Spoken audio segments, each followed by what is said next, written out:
बोले पुरुषोत्तम भगवान की जय।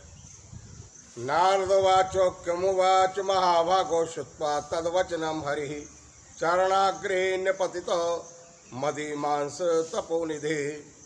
नारद जी बोले, हे महाभाग, हे तपोनिधे, इस प्रकार अधिक मास के वचनों को सुनकर के हरि ने चरणों के आगे पड़े हुए अधिक मास से क्या कहा। श्री नारायण बोले, हे पाप रहित, हे नारद, जो हरि ने मलमास के प्रति कहा वो हम कहते हैं। सुनो हे मुनि श्रेष्ठ, आप जो सत कथा हमसे पूछते हैं आप धन्य हैं। श्री कृष्ण बोले कि हे अर्जुन, वैकुंठ का वृत्तांत हम तुम्हारे सामने कहते हैं। सुनो, मलमास के मूर्छित हो जाने पर हरि के नेत्र से संकेत पाए गए गरुड़ मूर्छित मलमास को पंख से हवा करने लगे। हवा लगने पर अधिक मास उठकर फिर बोला, हे वो, यह मुझको नहीं रुचता है। अधिक मास बोला, हे जगत के को उत्पन्न करने वाले, हे विष्णु, हे जगत परे, हे मेरी रक्षा करो, रक्षा करो। हे नाथ, मुझ शरण आए कि आज कैसे उपेक्षा कर रहे हैं। इस प्रकार कहकर कांपते हुए, घड़ी घड़ी विलाप करते हुए अधिक मास से वैकुंठ में रहने वाले ऋषिकेश भगवान हरि बोले, श्री विष्णु बोले, उठो उठो, तुम्हारा कल्याण हो। हे वत्स, विषाद मत करो, दुख मत करो। हे निरीश्वर, तुम्हारा दुख मुझको दूर होता नहीं मालूम पड़ता है। ऐसा कह करके प्रभु मन में सोच करके क्षण भर में उपाय निश्चय करके पुनः अधिक मास से मधुसूदन बोले। श्री विष्णु बोले कि हे वत्स, योगियों को भी जो दुर्लभ गोलोक धाम है वहाँ मेरे साथ चलो, जहाँ भगवान श्री कृष्ण पुरुषोत्तम स्वयं भगवान ईश्वर रहते हैं। गोपियों के समुदाय के मध्य में स्थित दो भुजा वाले मुरली को धारण किए हुए नवीन मेघ के समान श्याम वर्ण लाल कमल के सदृश जिनके नेत्र हैं, शरद पूर्णिमा के चंद्रमा के समान अति सुंदर मुखमंडल वाले, करोड़ों कामदेव के लावण्य के मनोहर लीला के धाम, पीतांबर धारण किए हुए हैं, माला पहने हुए हैं, वनमाला से शोभायमान हो रहे, उत्तम रत्न धारण किए हुए भगवान प्रेम के भूषण हैं, भक्तों के ऊपर दया करने वाले हैं, चंदन चर्चित सर्वांग कस्तूरी और केसर से युक्त वक्षस्थल में श्रीवत्स चिन्ह सुशोभित हो रहा, कौस्तुभ मणि से विराजित हैं भगवान। श्रेष्ठ से श्रेष्ठ रत्नों के सार से रचित किरीट वाले, कुंडलों से प्रकाशमान रत्नों के सिंहासन पर बैठे हुए, पार्षदों से घिरे हुए जो है वही पुराण पुरुषोत्तम परब्रह्म है। वे सर्वत्र हैं, वे स्वतंत्र हैं, ब्रह्मांड के बीज हैं, यानी उत्पत्ति करने वाले हैं, सबके आधार हैं, सबसे भी परे हैं, निष्प्रय निर्विकार परिपूर्णतम प्रभु माया से परे, सर्वशक्ति संपन्न गुण रहित नित्य शरीरी। ऐसे प्रभु जिस गोलोक में रहते हैं वहाँ हम दोनों चलते हैं, वहाँ श्री कृष्णचंद्र तुम्हारा सब दुख दूर करेंगे। श्री नारायण बोले कि ऐसा कह करके अधिक मास का हाथ पकड़ करके भगवान विष्णु गोलोक को गए। हे मुनि, जहाँ पहले के प्रलय के समय में वे अज्ञान रूप महा अंधकार को दूर करने वाले, ज्ञान रूप मार्ग को दिखाने वाले केवल ज्योति स्वरूप भगवान थे, जो ज्योति करोड़ों सूर्य के समान प्रभाव वाली नित्य अखंड असंख्य और विश्व की कारण थी, तथा उन स्वेच्छामय विभु की ही वो अतिरेक की चरम सीमा को प्राप्त थी। जिस ज्योति के अंदर ही मनोहर तीन लोग विराजमान होते हैं, हे मुने, उसके ऊपर अविनाशी ब्रह्म की तरह गौलोक विराजमान है। 3 करोड़ योजन का चौतरफा जिसका विस्तार है और जो मंडलाकार जिसकी आवृत्ति है, लहलहाता हुआ साक्षात मूर्तिमान तेज का स्वरूप, जिसकी भूमि रत्नों की, योगियों द्वारा स्वप्न में भी जो अदृश्य है, परंतु जो विष्णु के भक्तों से गम्य और दृश्य है।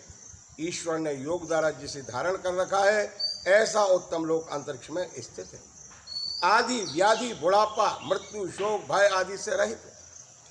श्रेष्ठ रत्नों से भूषित असंख्य मकानों से शोभायमान है। उस गोलोक के नीचे 50 करोड़ योजन के विस्तार के भीतर दाहिनी तरफ वैकुंठ और बाईं तरफ उसी के समान मनोहर शिवलोक स्थित है। 1 करोड़ योजन विस्तार के मंडल का वैकुंठ शोभित है। वहाँ सुंदर पीताम्बरधारी वैष्णव रहते हैं।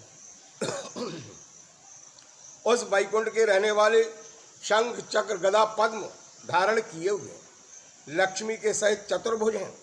उस वैकुंठ में रहने वाली स्त्रियां बजते हुए नूपुर और करधनी धारण किए हुए हैं। लक्ष्मी के समान रूपवती हैं। गौलोक में बाएं तरफ जो शिवलोक है उसका करोड़ योजन विस्तार है और वह प्रलय शून्य है। सृष्टि में पार्षदों से युक्त रहता है। बड़े भाग्यवान शंकर के गण जहाँ निवास करते हैं। शिवलोक में रहने वाले सब लोग सर्वांग भस्म धारण किए सभी अंगों में भस्म धारण करते हैं। नाग का जनेऊ धारण करते हैं। अर्धचंद्र जिनके मस्तक पर शोभायमान है। त्रिशूल और पट्टिशधारी सब गंगा को धारण किए वीर हैं और सबके सब शंकर के समान जयशाली हैं। गोलोक के अंदर अति सुंदर एक ज्योति है। वह ज्योति परम आनंद को देने वाली और बराबर परमानंद का कारण है।